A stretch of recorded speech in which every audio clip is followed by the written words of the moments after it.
Madame Condé Fanta Conté, je suis responsable des productions à Cherche for Common Ground.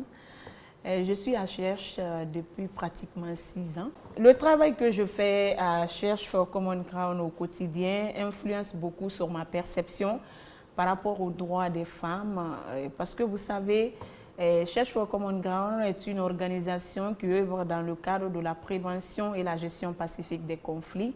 Et quand il y a conflit, comme vous le savez, c'est les femmes et les enfants qui sont les premières victimes.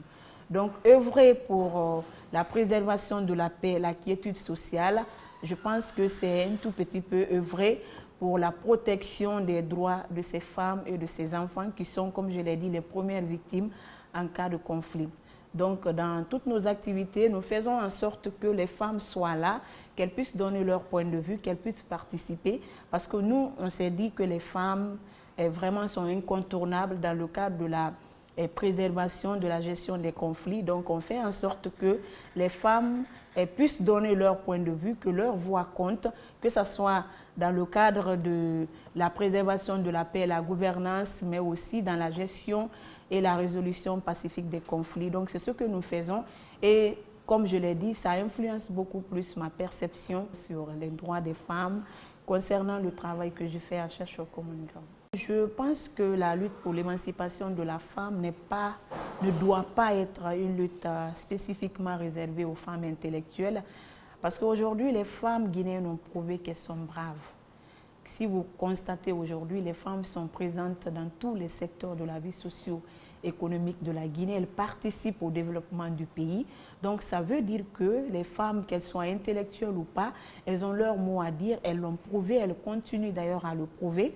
Mais à côté, il faut reconnaître que les femmes intellectuelles doivent être au devant de ce combat.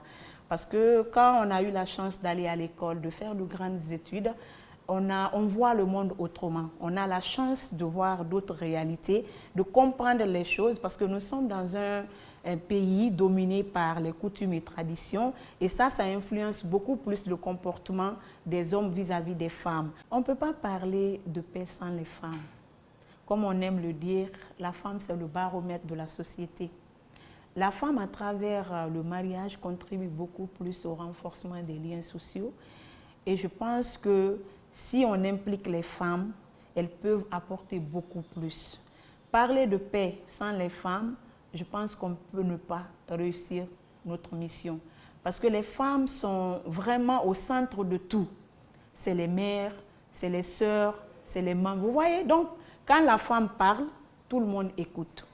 Les gens sont sensibles aux pleurs des femmes. Donc, mettre les femmes à l'écart, vraiment, c'est de ne pas réussir est vraiment notre mission. Donc, les femmes, leur intégration compte beaucoup en matière de gestion et de résolution des conflits. Je profite pour saluer la bravoure et la combativité de la femme guinéenne. Les femmes ont prouvé qu'elles peuvent beaucoup apporter, qu'elles peuvent contribuer à décrisper la situation parce qu'elles l'ont déjà fait, hein, elles l'ont prouvé. Il y a eu des moments de tension en Guinée, les femmes ont beaucoup œuvré sans distinction de race, d'ethnie, de religion, et se sont levées pour dire stop. Et les hommes, que ce soit les acteurs politiques, que ce soit les autorités, les gens ont compris le message. Donc aujourd'hui, ces femmes peuvent continuer à jouer ce rôle. Parce que comme je l'ai dit, les femmes, c'est les mamans, c'est les épouses.